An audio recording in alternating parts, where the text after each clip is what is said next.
दोस्तों मैं राजकुमार प्रजापति बहुत बहुत स्वागत करता हूं आप सभी का हमारे यूट्यूब चैनल में। दोस्तों आज का वीडियो है समर्पित हमारे 10वीं के भाई बहनों के लिए जो वार्षिक परीक्षा में अच्छे मार्क्स लाना चाहते हैं। दोस्तों आप भी जानते हैं कि 10वीं की वार्षिक परीक्षा में पोयम और पोएट जरूर आते हैं और उनसे संबंधित वर्ड मीनिंग्स भी आती हैं। तो उनमें से बहुत सारे मार्क्स आप ला सकते हैं यदि आपने उसमें प्रैक्टिस की हुई है। कई बार हमारे पास रास्ता नहीं होता है कि हम कैसे याद करें। दोस्तों यहाँ पे हमने ट्रिक बताई है, सारे पोएम्स लिखी हैं और सारे पोएट के नाम लिख दिए हैं और हम ट्रिक भी बताने वाले हैं कि कैसे आप उन सबको याद कर सकते हैं ताकि आप अच्छे मार्क्स ला सकें। पोएम को और साथ ही उसके पोएट को कैसे याद करें हम ट्रिक के माध्यम से देखने वाले हैं दोस्तों। तो यहाँ पे आप देखेंगे जो 10वीं हिंदी माध्यम में कई पोएम्स हैं और एक पोएम हटा दी गई है दोस्तों, द टेबल टर्न्स वो हटा दी गई है। तो इसमें 5 पोएम हैं और 5 पोएम में से पहली पोएम जो है वो है light the lamp of thy love. ये लिखी गई है रविन्द्रनाथ टैगोर जी के द्वारा। दोस्तों ये तो बहुत सरल है, आप इसे बहुत आसानी से याद कर सकते हैं कि light the lamp of thy love किसके द्वारा लिखी गई है, रविन्द्रनाथ टैगोर जी के द्वारा लिखी गई है। फिर भी आप ट्रिक के माध्यम से याद कर सकते हैं। ट्रिक कैसी है? ट्रिक याद कर सकते हैं कि रविन्द्रनाथ टैगोर जी ने या रविन्द्रनाथ जी ने लाइट जलाई। तो रविन्द्रनाथ जी ने लाइट जलाई ये कोड वर्ड है दोस्तों। इस प्रकार से आपको याद रहेगा कि रविन्द्रनाथ जी ने लाइट जलाई थी, मतलब light the lamp of thy love उन्होंने लिखी थी, है ना। लाइट मतलब light the lamp of thy love ये पोएम का नाम है उनकी, ठीक है। तो ये उन्होंने लिखी थी, इस प्रकार से आपको याद रहेगा। दोस्तों दूसरी पोएम है, पोएम का नाम है चिल्ड्रन। दोस्तों चिल्ड्रन के जो राइटर हैं वो हैं H.W. लॉन्गफेलो। दोस्तों ट्रिक है, आप इसको इस प्रकार से याद रख सकते हैं कि चिल्ड्रन जो है वो कैसे हैं, लॉन्ग हैं, लॉन्ग चिल्ड्रन हैं। तो आपको याद रहेगा कि चिल्ड्रन जो पोएम है उसमें उसके जो राइटर हैं वो लॉन्ग शब्द से आता है कोई, है ना, कोई लॉन्ग शब्द से राइटर हैं उसके। तो आप यदि ऑप्शन देखेंगे तो आपको याद आएगा कि H.W. लॉन्गफेलो ही इसके राइटर हैं यहाँ पे, ठीक है। आपको पक्का यकीन हो जाएगा। और हाँ, यदि आप पूरा नाम अच्छे से याद कर लेते हैं तब तो बहुत आसानी होगी आपको कि H.W. लॉन्गफेलो, ठीक है। तो चिल्ड्रन के जो राइटर हैं वो हैं H.W. लॉन्गफेलो। दोस्तों तीसरी पोएम हमारी एंगर, इसके जो पोएट हैं वो हैं एलिजा कुक। आप कैसे याद करेंगे? तो दोस्तों इसका कोड वर्ड है एंग्री कुक, है ना, गुस्सैल कुक। जो खाना बनाने वाला है वो गुस्सैल है, बहुत एंग्री है वो, एंग्री कुक है वो, है ना। खाना बनाने वाला काफ़ी गुस्सैल है, वो बहुत गुस्से में खाना बनाता है। तो इस प्रकार से आपको याद रहेगा कि एंग्री कुक मतलब एंगर किसने लिखी है, एलिजा कुक ने, क्योंकि जो एंगर है उसमें कोई कुक करके आता है शब्द, ठीक है। तो आपको नाम याद आएगा, आप क्लियर हो जाएंगे कि जो एंगर है वो किसने लिखी है, एलिजा कुक ने लिखी है। दोस्तों चौथी पोएम है विंड, और विंड के जो पोएट हैं वो है वर्जीनिया वॉल्फ। तो आप कैसे याद करेंगे? ट्रिक है दोस्तों कि जो वॉल्फ है ना, वर्जीनिया वॉल्फ। तो जो वॉल्फ है इसमें देखिए वॉल्फ शब्द आ रहा है, तो वॉल्फ जो है हवा की गति से, विंड की गति से दौड़ता है ना, विंड की गति से। तो एक रिलेशन बन गया हमारा, wind Virginia Woolf, wolf wind. तो आप समझ जाएंगे जो विंड पोएम है उसके पोएट हैं वॉल्फ, वर्जीनिया वॉल्फ, ठीक है।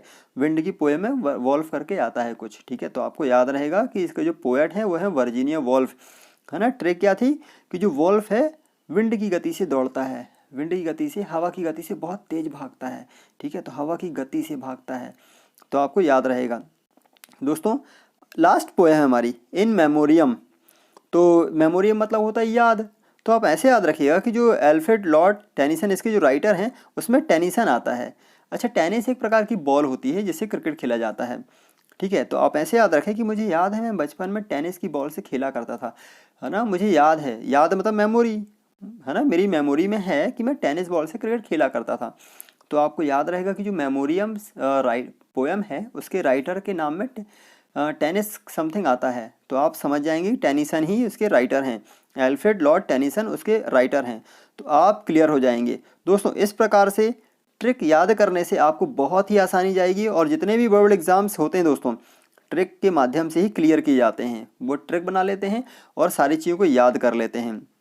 दोस्तों आप इसकी ट्रिक भी प्रैक्टिस कर लें ताकि आप ना भूलें और मार्क्स आपके बहुत अच्छे आ जाएं। दोस्तों अब थोड़ा सा कुछ और ख़ास चीज़ हम देखने वाले हैं।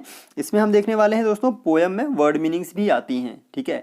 तो हम 10 वर्ड देखने वाले हैं और 10 में से हमारा विश्वास है कोई ना कोई वर्ड मीनिंग आपको मिल जाएगी वार्षिक परीक्षा में। दोस्तों पहला वर्ड है रिपेंट। रिपेंट का मतलब है पछताना। दोस्तों इसके ऑप्शन दिए होंगे आपको एग्ज़ाम में, तो आप कौन से ऑप्शन में टिक करेंगे? टू फील सॉरी, इसका मतलब होता है टू फील सॉरी मतलब पछताना, है ना, दुखी महसूस करना। रिपेंट का मतलब होता है टू फील सॉरी। डार्कनेस इसका मतलब होता है, पोयम में इसका मतलब है अंधकार, और अंधकार इसका मतलब होता है अज्ञानता, इग्नोरेंस, है ना। ये light the lamp of thy love की एक पोयम मीन्स उसमें वर्ड है ये। तो डार्कनेस मतलब इग्नोरेंस, ठीक है। लाइट, तो लाइट का मतलब होता है पोयम में नॉलेज, मतलब ज्ञान। तो रोशनी का मतलब होता है ज्ञान। क्वेल, क्वेल का मतलब है यहाँ पे डिफीट, ठीक है। पोएट में है, पोयम में है, पोयम में क्वेल का मतलब है डिफीट। बीस्ट, तो बीस्ट का मतलब होता है समानार्थी, इसका सिनोनिम है एनिमल। बीस्ट मतलब एनिमल यहाँ पे। फ्यूड, तो फ्यूड का मतलब है क्वारल। दोस्तों ध्यान से याद रखिएगा, ध्यान रखिएगा, क्योंकि एग्ज़ाम में पक्का डेफिनेटली आने वाला है। और यदि आप इसको अच्छे से प्रैक्टिस कर लेते हैं तो डेफिनेटली आपके कुछ मार्क्स, तो इससे संबंधित मार्क्स आपके पक्के हो जाएंगे। ऑलवेज, दोस्तों 7 नंबर पे ऑलवेज लिखा हुआ है, और इसका जो मतलब है वो है एवर, है ना। सही ऑप्शन कौन सा होगा, एवर। वुड, वुड का मतलब होता है जंगल, मतलब फॉरेस्ट। तो वुड का जो सही ऑप्शन होगा, कई ऑप्शन मिलेंगे, उनमें से आपको फॉरेस्ट में टिक करना है। सेज, सेज का मतलब होता है अ वेरी वाइज पर्सन, एक बहुत ही बुद्धिमान व्यक्ति, ठीक है। तो सेज का सही ऑप्शन कौन सा होगा, अ वेरी वाइज पर्सन। ब्रुकलेट, तो ब्रुकलेट का मतलब होता है एक छोटी सी नदी, नाला भी कह सकते हैं। तो अ स्मॉल रिवर, ठीक है। तो a small river is the right answer, is the right answer, okay. तो यहाँ पे ऑप्शन मिलेंगे दोस्तों, तो आप सही ऑप्शन ये लिखे हुए हैं, इनको आप याद कर लेंगे। हाँ, परीक्षा दल में, परीक्षा बोर्ड में भी आप देखेंगे तो ये मिल जाएंगी आपको, लेकिन उसमें सब अलग अलग दिया हुआ है। यहाँ पे हमने सब इकट्ठा करके दिया हुआ है ताकि आप बहुत अच्छे से याद कर सकें। सारी पोएम को, वर्ड्स को हमने इकट्ठा किया हुआ है। दोस्तों यदि आपको ये वीडियो अच्छा लगा हो तो हमारे चैनल को जरूर सब्सक्राइब करिएगा, साथ ही बेल आइकन दबाना ना भूलें। और हाँ दोस्तों, ये वीडियो अपने 10वीं कक्षा के दोस्तों को, आसपास के लोगों को, भाई बहनों को भी जरूर दिखाएं ताकि वो भी बहुत अच्छे मार्क्स ला सकें। सो दोस्तों, अभी तक हमारे वीडियो को देखने के लिए आपका हृदय से बहुत बहुत धन्यवाद। Thank you very much. जय हिंद, वंदे मातरम।